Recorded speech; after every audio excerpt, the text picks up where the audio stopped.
Halo para fans, di mana saja berada. Kalian apa kabar? Berhubung hari ini saya harus terbang ke Jepang untuk bertemu dengan Doraemon.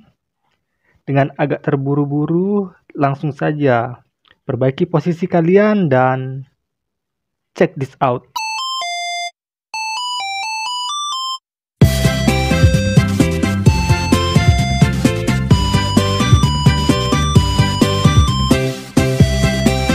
Episode kali ini dimulai dengan Uzui Tengen yang sedang mencari istrinya Hinatsuru di sebuah gubuk. Dengan mengendap-endap, Uzui Tengen melirik sebuah jendela dan ia melihat Hinatsuru sedang terikat selendang. Setelah meminum obat, Hinatsuru berkata kalau ia sudah tahu jika Warabi Hime Oiran adalah iblis dan dia sengaja meminum racun agar bisa keluar dari rumah itu. Tapi Warabi Hime yang curiga memberikan selendangnya ke Hinatsuru sebagai mata-mata dan untuk membunuhnya. Hinatsuru meminta ke Uzui Tengen untuk meninggalkannya. Karena berdasarkan suara dari pertarungan dengan Tanjiro, kemungkinan iblis itu sedang mengamuk. Setelah itu, Uzui meminta ke Hinatsuru untuk meninggalkan distrik Yoshiwara jika kondisinya sudah membaik. Di atas atap, Uzui Tengen sedang berlari mencari lokasi iblis.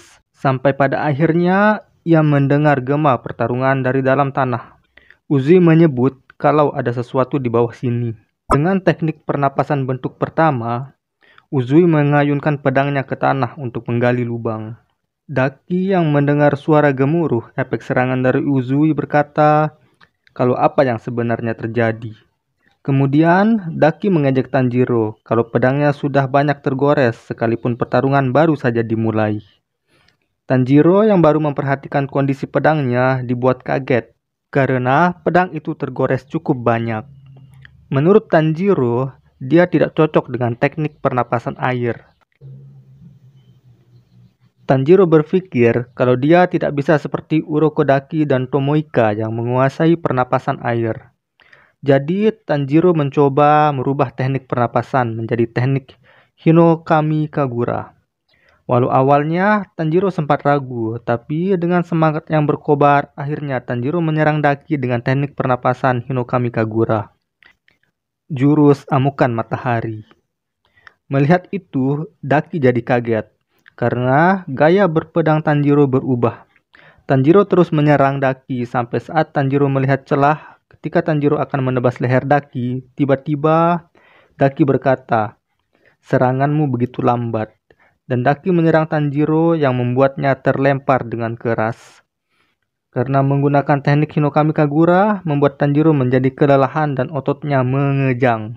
Tanjiro yang terus diserang Daki akhirnya bisa pulih dan menangkis serangan itu. Sekarang mereka saling menyerang satu sama lain. Karena serangan Tanjiro yang masih terlalu lambat, membuat Tanjiro kesulitan menemukan celah. Walau begitu, Tanjiro akan bertarung sekuat tenaga demi melindungi mereka. Scene beralih di rumah Ogimoto. Di sana, seorang wanita sedang berteriak ketakutan. Ia takut lantaran ada monster babi hutan yang merusak lantai dan langit-langit rumah. Akan tetapi, dua orang wanita yang bersamanya tidak percaya. Tiba-tiba, Inosuke keluar dari dalam lantai, kemudian melirik ke arah mereka. Ketiga wanita ini pun kaget, disertai takut. Di koridor, Inosuke kembali menghancurkan lantai rumah. Ternyata Inosuke sedang mencari sarang iblis, dan sarang iblis itu berada di bawah lantai rumah. Dengan kemampuannya, Inosuke bisa masuk ke lubang sempit sekalipun, karena ia dapat menggeser seluruh persendiannya. Jadi, asal kepalanya masuk, seluruh tubuhnya juga akan masuk. Udah kayak kucing aja nih Inosuke ya, bisa menggeser-geser sendinya. Kayak tikus juga. Di ujung terowongan, terlihat sedikit cahaya. Sesaat kemudian, Inosuke sudah berada di sarang iblis itu. Inosuke sedikit bingung karena melihat banyaknya gambar wanita di kain yang terbentang.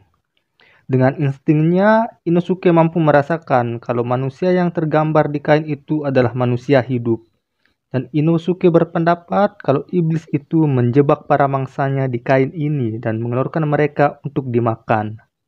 Inosuke juga melihat ada Zenitsu di sana. Tiba-tiba, selendang itu bicara dan menyebut Inosuke itu kotor dan menjijikan.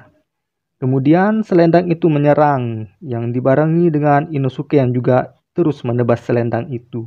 Inosuke menyebut kalau iblis ini sangat lamban sehingga Inosuke mudah menebasnya. Dengan instingnya, Inosuke berhasil menebas selendang tanpa menyentuh orang-orang yang ditawan di dalamnya. Selendang ini tidak pernah mengira kalau akan ada pemburu iblis yang menyusup ke tempat ini.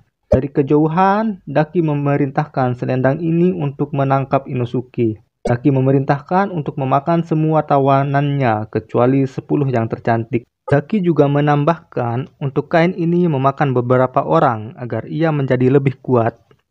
Inosuke terus menyerang, tapi kain ini susah ditebas karena ia terus bergerak. Iblis ini menyebut kalau tak ada gunanya menebasnya, karena ini bukanlah tubuh aslinya. Ia juga berkata, apapun yang dilakukan Inosuke tidak akan merubah apapun, karena iblis ini bisa pulih dengan sekejap. Iblis selendang ini pun mencoba kembali menangkap orang-orang ini. Dan Inosuke merasa kerepotan karena harus bertarung sambil melindungi mereka. Sambil berlari, Inosuke menyebut iblis itu sebagai selendang belatung. Dan bersamaan dengan itu, terlihat kunai yang menyerang selendang itu. Ternyata itu ulah Suma dan Makio. Mereka pun membantu Inosuke untuk mengalahkan iblis ini. Inosuke yang tidak mengenal mereka lantas bertanya, "Kalian ini siapa?" Kemudian Suma menjelaskan kalau mereka ini adalah istri dari Uzui Tengen. Inosuke yang terus menyerang selendang itu berkata, pertarungan ini tidak akan berakhir jika yang dilawan bukan tubuh aslinya. Tiba-tiba, Zenitsu datang dan menyerang dengan pernapasan petir bentuk pertama yang langsung merobek kain itu. Iblis kain ini menyebut kalau gerakan Zenitsu sangat cepat dan tadi ada dua suara yang terdengar. Yang pertama dari serangan Zenitsu dan yang kedua suara itu berasal dari atas. Iblis ini kebingungan. Ia berkata, bagaimana mungkin ada yang bisa membuat lubang dari atas?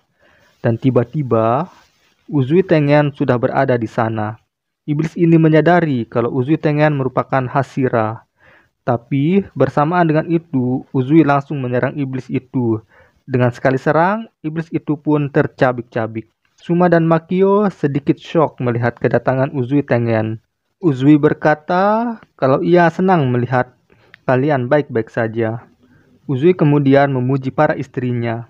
Ia berkata kalau kalian sudah bekerja dengan baik. Suma yang mendengar itu justru menangis. Uzui kemudian berkata kalau mulai dari sekarang semuanya akan serius. Bersamaan dengan kata-kata Uzui itu, cerita kali ini bersambung. Jadi, pesan yang dapat kita ambil dari film ini adalah jika kalian ingin memiliki 3 istri, jadilah seperti Uzui Tengen.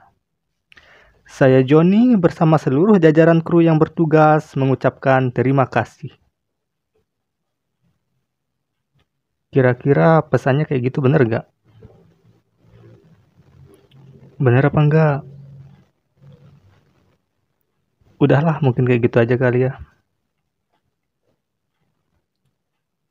Sampai jumpa di next video. Udah ya agak ngaco nih.